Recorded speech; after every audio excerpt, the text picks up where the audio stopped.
Seeing an iPhone virus pop up? Don't panic, it's usually a scam. These alerts are deceptive.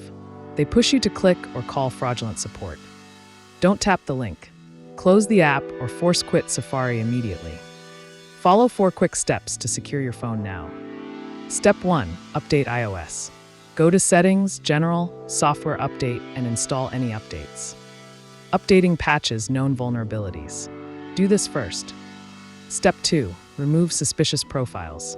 Go to Settings, General, VPN, and Device Management, and delete unknown profiles. Confirm removal and restart your iPhone to clear changes. Step 3. Reset network settings to clear malicious proxies. Settings, General, Transfer or Reset iPhone. Reset network settings. Step 4. Run trusted apps. Open the App Store and check installed apps. Delete anything unfamiliar. Verify your accounts, change passwords if needed, and enable 2-factor authentication for extra protection. Done. Update now, enable 2-factor authentication, and you'll be protected. Share this video and secure your devices.